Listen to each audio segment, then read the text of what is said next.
માંગરોળ તાલુકાના ગ્રામ્ય પંથકના વિદ્યાર્થીઓએ વિવિધ માંગોને લઈ માંગરોળ મામલતદારને આવેદનપત્ર આપ્યું છે।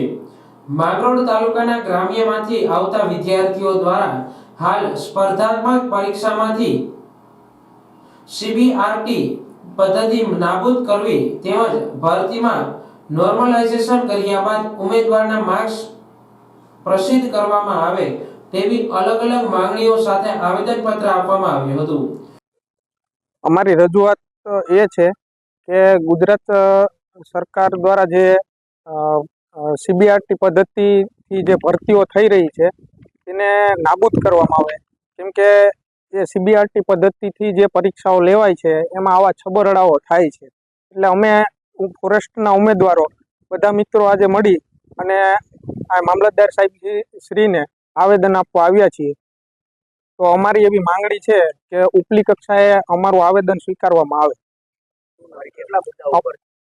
મારું નામ ડાકી હિતેન સરવણભાઈ છે, ગામ સીલ। અમારી 2 મુદ્દાની માંગણી છે કે આ સીબીઆરટી પદ્ધતિથી જે પરીક્ષાઓ ગુજરાત સરકાર લે છે તે સીબીઆરટી પદ્ધતિ નાબૂદ થવી જોઈએ, અને બીજા નંબરમાં કે આ જે નોર્મલાઇઝેશન ના માર્ક આપ્યા વગર જે કટ ઓફ માર્ક્સ આપ્યા વગર જે નામ જાહેર કરી દીધા છે એ ન થવું જોઈએ, અને જેના નામ જાહેર કર્યા છે એના પણ માર્ક્સ અને કઈ કેટેગરી છે તે આપવું જોઈએ, અને સરકારે આમાં થોડો સહકાર આપવો જોઈએ એવી અમારી વિનંતી છે। વિદ્યાર્થીઓને પડતી મુશ્કેલી સરળ બને તેવી માંગ પણ કરી છે। બેન મહેશભાઈ છે। હાલ અહીંયા અમે મામલતદાર કચેરીએ બધા મિત્રો સાથે મળી અને ફોરેસ્ટ ભરતી મને લઈ અને આવેદનપત્ર દેવા માટે આવ્યા છે।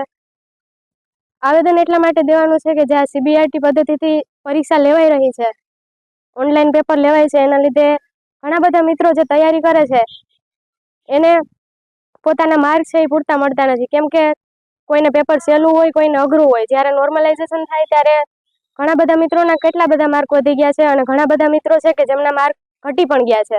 આમાં જે સાચી તૈયારી કરવાવાળા મિત્રો છે, વિદ્યાર્થીઓ છે, તેના માર્ક બરોબર વધ્યા નથી, ઘટ્યા નથી, એવું બધું થયું।